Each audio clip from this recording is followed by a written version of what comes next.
соат расои 1 ва барномаи хабарии радио озодиро мустақиман пешниҳоди шумо мекунем. Ман Шаҳла Гулхоҷа то 15 дақиқа дигар дар хидмататон қарор хоҳам дошт. Нахуст сархати мавзӯи имрӯз 3 январ. фоҷиаи Магнитогорск сокинони як деҳа дар Хатлонро ба ташвишу изтироб андохт. Бо гузашти 3 рӯз аз фурӯ рафтани бино дар ин шаҳр шумораи қурбониён то рафт зиёд мешавад.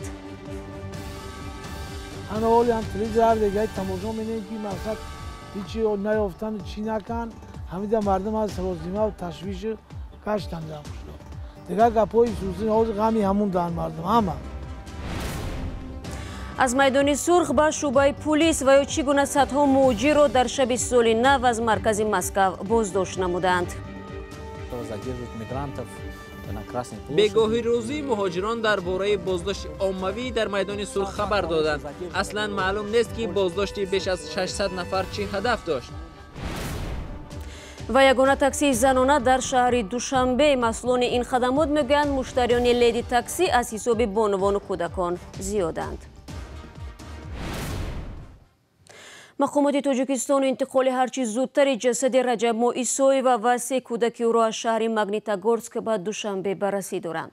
4 узви як хонавода 3 шабонарӯз зери харобаҳои бинои фурӯрафта қарор дошт. пайвандон дар ҷануби Тоҷикистон то ба охир ба зинда мондани модари ҷавон бо фарзандонаш умед доштанд, вале акнун ба қабули тобутҳои онҳо омодагӣ мегиранд. ҳамкорони мо дирӯз замоне ки ҳанӯз сарнавишти Раҷабмоҳу кӯдаконаш маълум набуд ба деҳаи Мирали Гиёев рафтанд. شما سازه نغزه تنجه هیچ گپ خبر است؟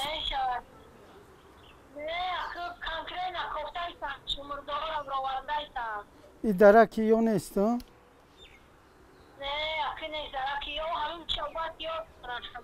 мардуми ин деҳаи 7000 километр дур аз шаҳри Магнитогорски Русия мунтазири хабаре дар бораи як модар ва 3 кӯдаки тоҷик ҳастанд. 4 нафар ба истиснои падар 3 рӯз зери харобаҳои як бино буданд.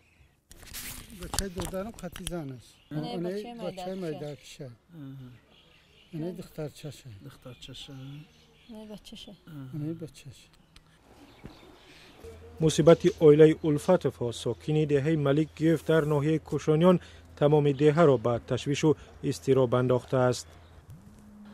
қишлоқи мо 570 хоҷагиай ҳамин хоҷагиҳо ҳамаш даракдор шудан ай ҳодиса ҳама ғамгин дағам доим дамтай телевизоран ки чӣ мешава кӣ мешава ана ҳоли ҳам телевизор ҳар вегай тамошо менем ки мақсад ҳичи наёфтану чӣ накан ҳамида мардам аз сарозимаву ташвишу каштан дар қишлоқ дигар гапҳои сӯзӣ ҳозир ғами ҳамун дан мардам ҳама аммо ғами мардуми деҳа ба мотам табдил мешавад, чун рӯзи 3 январ наҷотбахшон фақат тани беҷони модар ва тифлонаш Аҳмади 6 сола, Фотимаи 4 сола ва Сай Муҳсини 3 соларо ёфтанд. ӯ духтар гражданин Россия буд, қатъи фарзанд дошт. зиндагӣ мекарданд ҳамуҷа. хеле шид ё шашуми этажа зиндагӣ мекарданд мега. қисме аз биное ки хонаводаи Улфатовҳо дар он зиндагӣ мекарданд, рӯзи 31 декабр дар натиҷаи таркиши газ фурӯ рафт. наҷотбахшон дар 3 рӯз ҷасади 37 нафарро пайдо карданд. падари хонаводаи тоҷик Шӯҳрат Улфатовро дар рӯзи аввал баъди тақрибан 7 соат зинда берун оварданд, аммо аҳволаш хуб нест. фақат ба зарби наркос аёзӣ чанд бошид хабаргирӣ мераванд, иҷозати дурмадан нест, гап задан мумкин нест ки фақат духтаро ба ишора қатъи сол даст табҷунбон по табҷунбон ам хеле меганаш тамом ба ҳаму чи ая дихани ё ба ҳам қатъи нафас кашид уна наметавонам гирифтам. шӯҳратро барои идомаи муолиҷа ба шаҳри Челябинск бурданд. мақомот гуфтанд зану фарзандонашро ба зудӣ ба Тоҷикистон мебаранд ва барои дафн дар зодгоҳашон деҳаи Малик Гиёев дар вилояти Хатлон. рӯ меорем ба мавзӯъҳои дигар. шаби соли нав як шаҳрванди 50-солаи олмон кӯшиш кард бо мошинаш чандин раҳгузари шабеи муҳоҷиронро зер кунад. мақомоти олмон ӯро дастгир намуда бо талоши куштани одамон муттаҳам карданд. тафсилотро аз Искандари Хоҷамирзода мешунавем. рӯзи 2 январ додистонии олмон як шаҳрванди 50 сола сокини шаҳри Эссенро бо талоши куштани одамон муттаҳам кард. шаби соли нав ин мард савори мошин чанд раҳгузарро пахш намуд. مقامات 4 حمله او را به قید گرفتند. 2 حمله در شهر اسن و 2 حمله دیگر در شهر باترا. در 2 حمله راهگذرها پیشکی آگاه شده از راه ماشین دور شدند. بر اثر حمله ها 8 نفر مجروح شده است. احوال سلامتی یک زن وخیم ارزیابی می شود. قربانی حمله ها اساساً مهاجران از سوریه و افغانستانند. در حمله ها یک آلمانی ترک تبار هم زخم برداشته است. مقامداران آلمانی میگویند مسئول حمله میخواست با ماشینش هرچی بیشتر افرادی مانند به مهاجران را پخش کند. طبق اطلاع پیشکی بازداشت شده مشکلی روانی دارد. او در گذشته کدام عمل جنایی صادر نکرده است. ظاهراً مسئول حمله به مهاجران در آلمان جزای خود را میگیرد، اما در روسیه عاملان سرگردانی صدها مهاجر در شب سال نو همان به کار خود ادامه خواهند داد. شب 31 دکبر کارمندان میلیسا میدان سرخ مسکو را از مهاجران به قبل تازه کرده آنها را به شعبه های پلیس بردند. بازداشت شده ها را بعد ستاندن جریمه آزاد نمودند، ولی طوری به نظر می رسد تلاش ناکام استقبال سال نو در میدان مرکزی تا دیر باز در یادهایشان باقی خواهد ماند. کیومر سیاتو گزارش می‌دهد. از روی حساب حامیان حقوق بیش از 600 مهاجر سال نو را در شعبه‌های پلیس شهر مسکو پیشواز گرفتند. آدم‌ها را در میدان سرخ دستگیر و به ماشین بار کرده به شعبه‌های گوناگونی واقع در کناره‌های شهر بردند. کریم جان یارو فعال جامعه شهروندی به واسطه شاهد این بازداشت‌ها بود. Ближе к вечеру уже начали поступать сигналы от мигрантов разных о том, что начали массово задерживать мигрантов. بگاهی روزی مهاجران درباره بازداشت عمومی در میدان سرخ خبر دادند. اصلا معلوم نیست که بازداشتی بیش از 600 نفر چه هدف داشت.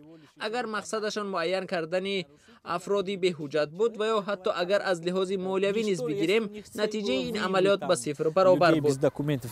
Можно считать, что эта операция с точки зрения даже финансовых расходов это нулевая. نه تنها مهاجران بازداشت شده بلکه حامیان حقوق نیز نتوانستند سال نو را با شادی و شکوه استقبال گیرند. آنها شبی دراز با شعبه‌های پلیس در تماس بودند. جناب کوزنیتسوف، آدمان را به نزدتان آوردند؟ فعلا در نزد من کسی نیست. این دروغ است. من بار دیگر میگویم به بخش نوبتداری کسی را نآوردند. جناب کوزنیتسوف، پس این 52 نفر را به کجا بردند؟ این مقدار آدمان را نه خودشان و نه حجت‌هایشان را به من نآوردند. عجیب است. همه آنها را به اتوبوس بار کرده به شعبه شما بردند. اکثریت بازداشت شده ها را به قانون ویرانکنی مأموری، میده افواشی و استفاده الفاظ قبیح در جایهای جمعیتی متهم کردند. قانونگذاری برای چنین کردار تا 500 روبل روسی جریمه مقرر کرده است. مبلغ تعیین شده چندان زیاد نیست، ولی اگر مهاجرات 2 بار جریمه کنند، دفعه سوم برای 3 سال از حق وارد شدن به روسیه محروم می شود. اگر شخص یک حقوق ویرانکنی داشت و بعد آن باز جریمه شد، او برای 3 سال ممنوع الورود می شود. احتمالاً این گونه فرمان از بالا شده است، زیرا یکم اینکه بازداشت‌ها به طور عمومی صورت نمی گرفتند و بعداً طبق قاعده آنها را باید به نزدیکترین شعبه‌های پلیس می‌بردند، نه به کناره‌های شهر. یقین است که نمی‌خواستند یک گروه معین آدمان به میدان سرخ راه یابند. برای معین نمودن سبب اصلی بازداشت عمومی مهاجران در شب سال نو به بخش نوبتداری شعبه پلیسی براتیو زنگ زدیم، زیرا تعداد از دستگیر شده ها را به همین شعبه انتقال دادند. پاسخ به سوال ما چنین بود: این آدمان برای چی دستگیر شدند؟ ما چنین معلومات نداریم. اما به نزد شما مهاجران را آوردند. من نمیدونم، به خدمات مطبوعاتی زنگ زنید، به شما میفهمونند. حامیان حقوق میگویند بازداشت مهاجران در شب سال نو تجربه نو نیست، اما به طور عمومی دستگیر نمودن آنها و به اصطلاح پاک کردن میدان سرخ از مهاجران سابقه نداشته است. به فرق از بعضی مهاجران در روسیه، اکثریت ساکنان در تاجیکستان سال کهنه را در حلقه خانواده و گرد دسترخوان عیدانه گسیل کردند. هرچند آنهایی نیز هستند که این جشن را برای خود بیگانه می‌حسابند، ولی باز هم بیشتر مردم سال نو را چون بخش مهمی حیات خصوصی و فرهنگی خود تجلیل می‌کنند. درباره خرج امسال سال نوی و نظری ساکنان به این عید را در گزارش نوبتی تماشا می‌کنید. سال 2019 فرا رسید و ساکنان تاجیکستان خراجات سال نوی را حساب می‌کنند. تنها دسترخوان عیدانه ساکنان شهر دوشنبه به حساب میانه معادل $150 مصارف داشته است. ساکنان میگویند چون این جشن سال یک بار است، از این خاطر خرسندی کردند.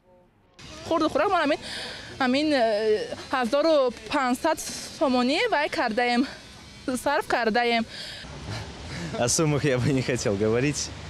Все достаточно скромно. Примерно так. А так и 1000 زیاد خرید کردیم. خرسندی کردیم.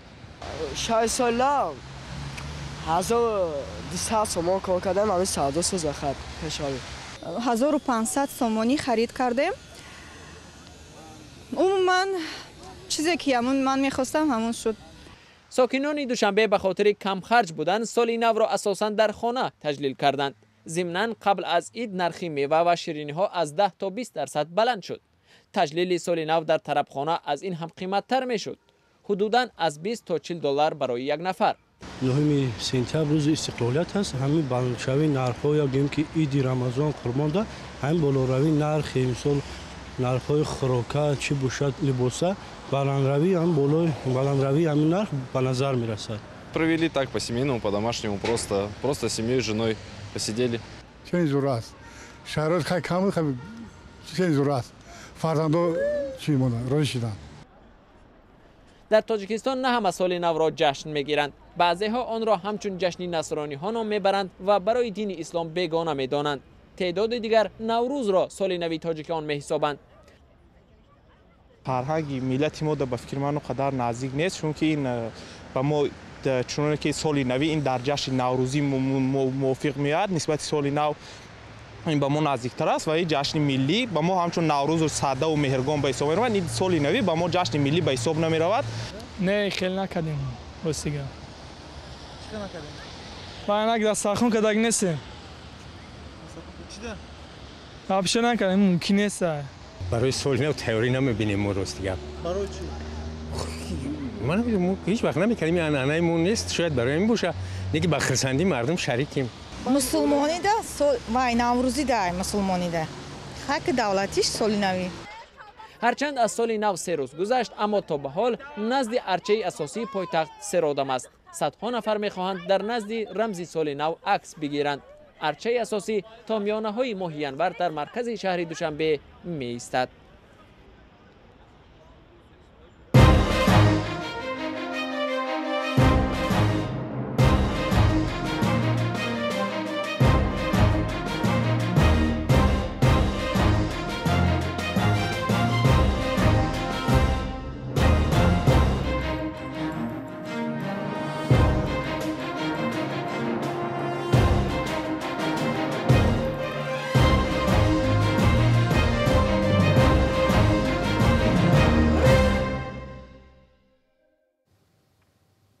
و اکنون در دوشنبه به عنوان امکان دارند تاکسی را فرمایش بدهند که سری چنبر زن باشد. زنها و دخترهایی که از خدمات لیدی تاکسی استفاده میکنند مطمئنند که این خدمات برای امنیت آنها خوب است. و رادیو صوفی با راننده تاکسی زنانه صحبت داشت. زارینا یعقوبова ساکن 43 ساله شهر دوشنبه 17 سال اخیر رانندگی میکند. قبلا تاجر بود، اما وقتی تجارتش مفلس شد منزل زیستش را فروخت. قرضهایش را داد و با پول باقی مانده ماشین خرید. این بار او تصمیم گرفت که راننده تاکسی شود و روزگار خود را از این راه پیش برد. برای پیدا کردن کار به شرکت رخش تاکسی مراجعت کرد. شرکت آمدن گفتن که اپاموکا کراس زنک افزودیم برای که ما بسیارتر предложение پیشنهاد شده است که مقصد زنکی و بانوی تاکسی ران گیرید ما بسیار باید شده است. ما مقصد اگر نکلی که بانوی تاکسی ران رایم شما راضی هستید تو مایل من پرابلم نیست. شکل مفصل در آزادی ویدیو میتوانید تماشا کنید. و این مطلب برنامه امروز را به پایان میبریم. اخبار از این بیشتر رو میتوانید در سامانه ما www.azadi.org و صفحه های ما در شبکه‌های اجتماعی تماشا کنید، بخونید و فردا من شما را در برنامه خبری منتظرم.